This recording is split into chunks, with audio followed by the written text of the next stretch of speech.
Well, hello again, all the boys and girls out there in YouTube land watching. John and Nelly of Georgia Beer Reviews back at you today with a whiskey review.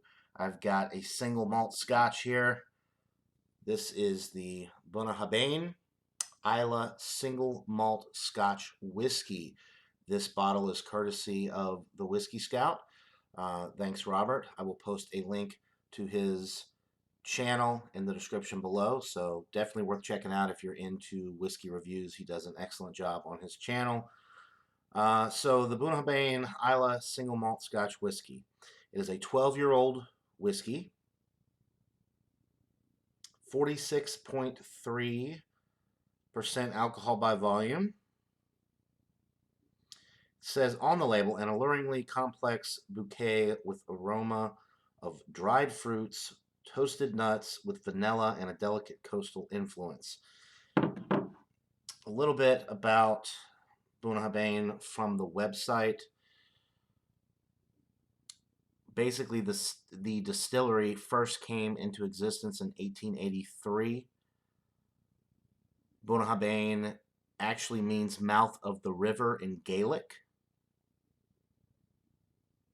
Its origins can be traced back 4 years earlier when, in 1879, William Robertson of Robertson and Baxter Blending House joined with the Greenlees brothers to create the Islay Distillery Company. And so, with the distillery built on a site close to the Margadale River in 1883, Bunnahabhain was born. They have a lot of different, really good looking single malt Scotch whiskeys that you can look at on their website, which is just bunnahabhain.com. So if anybody's interested, you can go check out their website. They give a nice detailed description of their origins, their history. I'm not going to go into all of that for the purpose of this review, but you're more than welcome to go check it out. It's pretty cool. I looked into it a little bit. It's a really good website, and they have a couple of cool videos as well that you can watch. Okay, so let's go ahead and pour this up. I do really enjoy single malt Scotch whiskey. I don't have a lot of experience with them, but I definitely prefer the single malts that I've had to the blended. There's your pour. Kind of a cross between a copper and an amber color. Already got some nice alcohol legs starting to form. The aroma.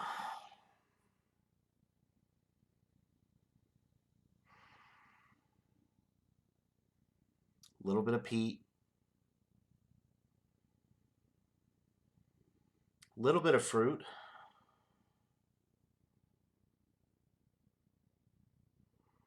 What is that? My descriptors, my nose and palate are not really very familiar with a lot of these different aromas and tastes that you get. Dried fruits. It doesn't specify on the label. I am getting some type of, it's like a dark fruit, I guess. You know what it is? Date. I'm picking up on some dates with this. I've already mentioned the peat, maybe a touch of caramel.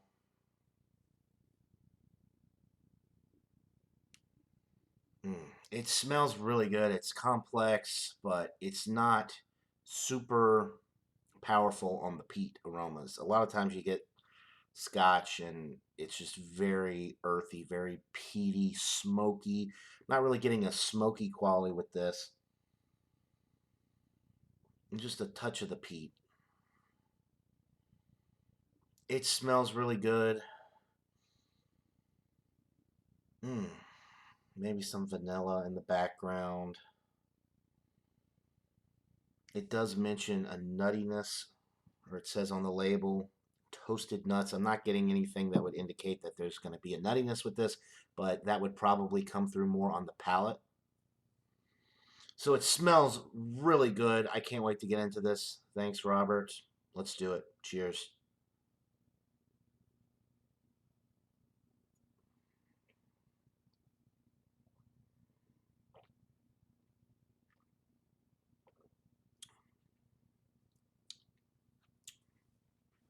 Wow. Nice alcohol legs. I don't know if that's even showing up on camera there.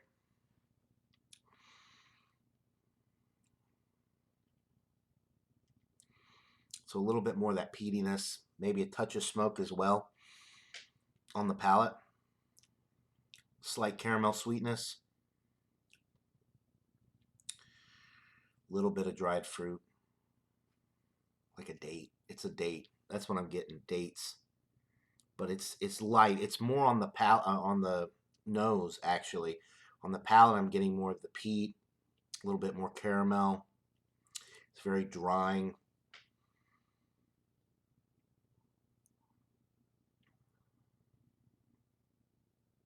Get that nice alcohol burn, that warming effect going down. It's very, very good. One of the best, if not the best, single malt scotch that I've had. That's not really saying much though, because I don't have a ton of experience with it. I like this because it's not too heavy on the peat, the smoky qualities that you get with a lot of scotches. It's a little bit more balanced than some of the single malt scotches that I've had, which can be really peat forward and a little bit off-putting if you're not used to a really strong single malt scotch. This might be a good introductory single malt scotch. And it is an Islay. You have your lowland, you got the Islay, you've got the Highland, Speyside. There's a lot of different single malt scotches out there. The Islay scotches, I think a lot of them are supposed to be a little bit more mild or mellow, so to speak. And this one is exactly that. It's definitely mellow, easy drinking, not too much of anything. It's perfectly balanced between the caramel, the fruit, a little bit of nuttiness maybe coming through on the palate. I wasn't getting that on the aroma, but let me get another little sip here.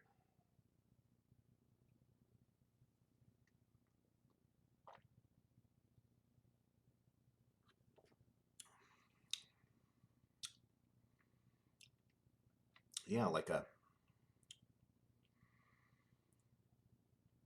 toasted almond.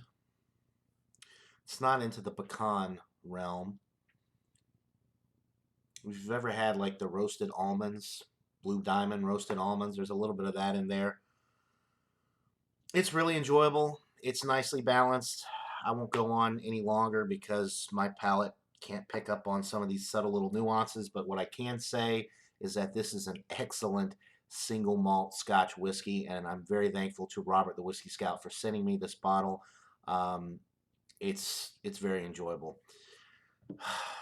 Ah, man, I don't feel like I have enough experience to really give a rating. I'll just say that it's an A. Uh, Pretty solid A. So if I had to give a number, I guess I would give it a 95 and just say that it's a solid A, single malt Islay Scotch whiskey, 12 years aged, 46.3%, perfectly balanced, not offensive at all, smooth, and it's just got a ton of character at the same time without being offensive. So an A, an A single malt Scotch whiskey. Buy it, try it. Let me know what you guys think. If you've seen it, if you've had it, or any of the other expressions from Bunnahabhain, let me know. So that'll do it for this whiskey review. I will post Robert's channel link in the description below, like I said earlier, as well as right there. So go check him out. He's a great guy, does good reviews. So hope everybody's having a great day. And until next time, cheers, everybody.